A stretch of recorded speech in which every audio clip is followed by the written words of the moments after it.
Why do we wake up each morning with dread rather than hope? The alarm rings, not just to wake you, but to remind you your time is no longer yours. That sound, sharp and repetitive, doesn't just signal the start of the day.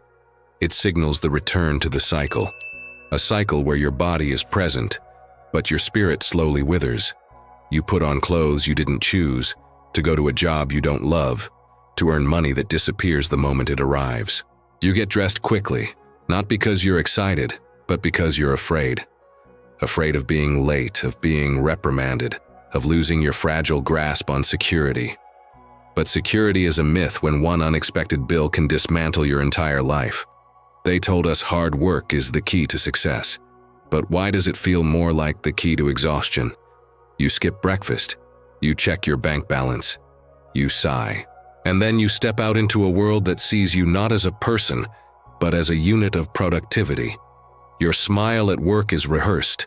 Your posture is adjusted for performance. You suppress your fatigue, your boredom, your dreams. We run faster every year, and somehow fall further behind, because in this race the finish line keeps moving. The harder you work, the richer someone else becomes. And you? You get a pat on the back and a new target to hit. You've traded your time for money, and now you can't afford either. You wait 2 weeks for it, you count the days, you plan the groceries, you delay the dentist, you hold your breath, and then it arrives, the paycheck, a digital whisper of your labor.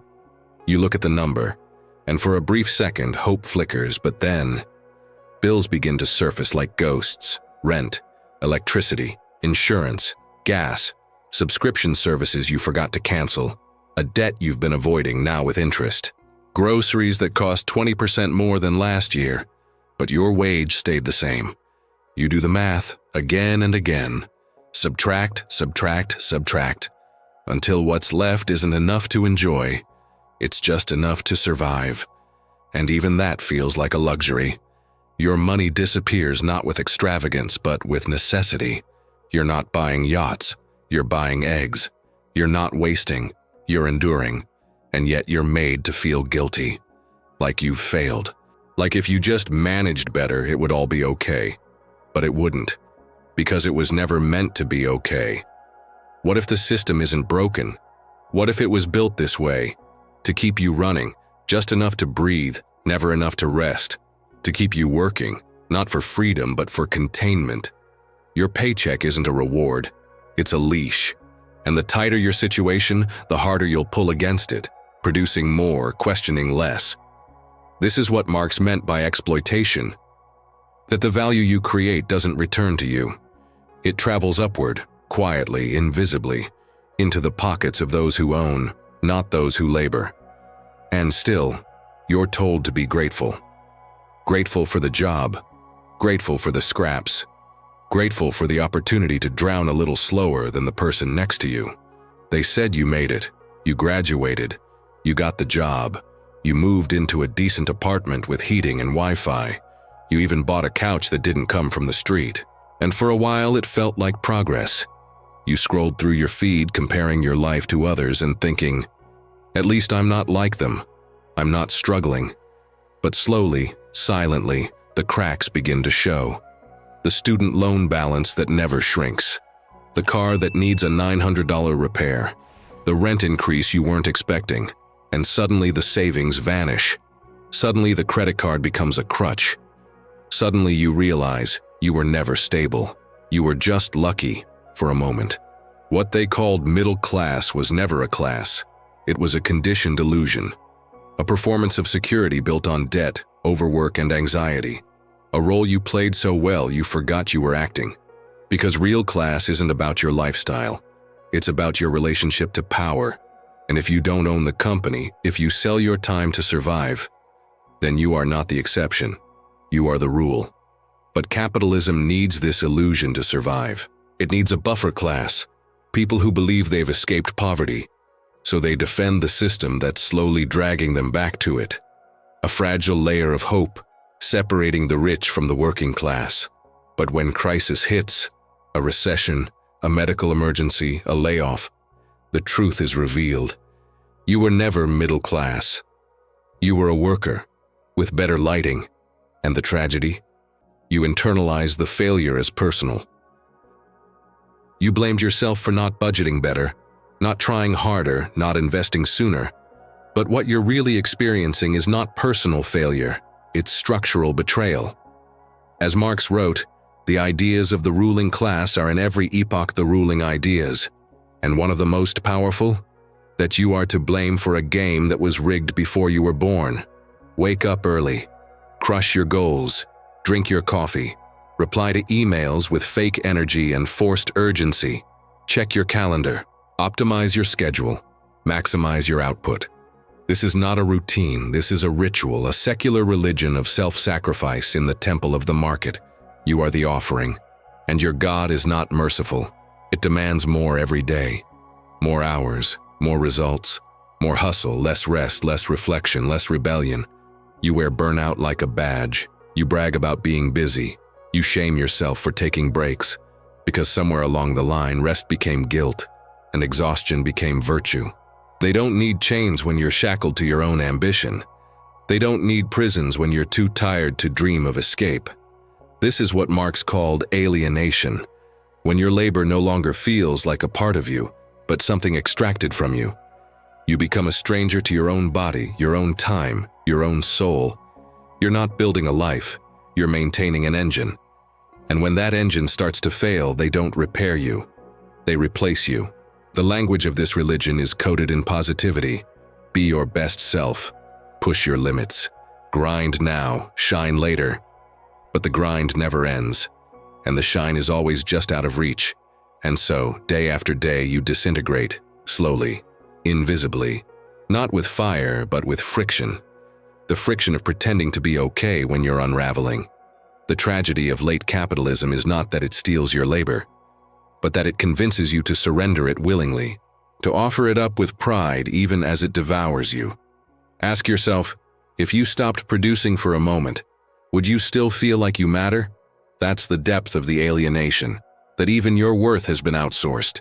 They sit at the top, unseen, untouched, and unbothered. Not sweating in factories, not aching after shifts, not crying in bathrooms between meetings. And yet they own the buildings, the machines, the platforms, the tools, the fruits of every human hand. They own everything, but create nothing. They don't make the clothes, the code, the food, the medicine. They don't write the lessons, clean the streets, or deliver the packages. But somehow, the profits flow upward, always upward, like gravity reversed by greed. This is not magic, it is structure. The structure Marx warned us about, where capital owns and labor obeys, where the ones who do the work are told to be grateful to those who merely own the work. You generate value. They extract it. Every hour you work is worth more than what you're paid. The difference, that's called surplus value, and it's not lost, it's taken. Accumulated in places you'll never see, by people you'll never meet, in numbers you can't even imagine. And the system protects this theft by calling it something else. They call it job creation. They call it investment. But let's be honest, if someone takes $20 from you and gives you back $5, they're not your savior. They're your thief. These owners live in gated illusions. Their children go to schools you'll never access. Their worries are abstract. Yours are urgent. They speculate while you sweat. They gamble with millions while you pray you don't get sick. And yet, the world calls them successful. But how can we define success by how much one hoards, rather than how much one heals, feeds, teaches, or creates? As Marx said, capital is dead labor, which, vampire-like, lives only by sucking living labor, and lives the more labor it sucks. They don't need to oppress you directly, they just need you to believe that your place beneath them is normal, natural, inevitable. But it's not. It was designed. And anything designed can be dismantled. They told you you're free. Free to choose, free to speak, free to live as you wish. But what does freedom mean when every choice comes with a price tag? You're free to rent, not to own. You're free to pick your employer, but never the terms. You're free to scroll, to swipe, to buy, but not to stop. What you were given is not freedom. It's permission. Permission to move within a cage so wide you mistake it for open air. But try stepping outside. Quit your job, refuse a bill, skip the grind, and watch the invisible bars close in. This is the genius of capitalist control. It doesn't chain your body. It colonizes your desire. It trains you to see your own submission as autonomy. You believe you're choosing when you upgrade your phone. You believe you're expressing yourself through brands. You believe that work is a choice because you technically could starve. But freedom without security is coercion. And choice without power is theater. You are free to compete, but never to question the game. You are free to hustle, but never to rest. You are free to vote, but never to own the world you build. And all the while, the marketplace applauds you. You can be anything, it says, as long as you remain profitable. This is what Marx called false consciousness. When you accept the rules of your own oppression as truth. When you mistake survival for success. When you defend the very system that's feeding on your life. And in this world, freedom is sold in installments. Tiny luxuries to keep you docile, streaming services, fast food, flash sales, little bursts of dopamine to distract from the deeper hunger. You are not free, you are managed. Tightly, invisibly, relentlessly. But once you see the bars, you can stop calling them walls of protection. You can name them for what they are. Structures of control. And that is where real freedom begins. Not in consuming without limits, but in questioning what you were told to want. What does it cost to be human in a world designed for efficiency? To feel deeply, to slow down, to grieve, to rest, to wander. These are now seen as inefficiencies, flaws in the machine, interruptions in the algorithm. You're told to be consistent, predictable, scalable. But your body has cycles, your heart has storms. You are not a product, but the system treats you like one. You clock in tired, you hide your tears, you numb your mind just to function.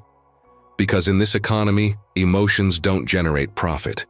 Pain has no value unless it can be monetized. So you learn to suppress, to smile, to produce, even when everything inside you is breaking. Humanity becomes a liability. Empathy slows you down. Compassion isn't cost-effective. Daydreaming? That's a distraction. Sickness?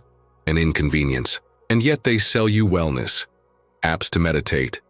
Pills to focus, subscriptions to heal. As if the cure for burnout is another transaction. As if your soul is a glitch to be debugged. This system doesn't want you well. It wants you functional.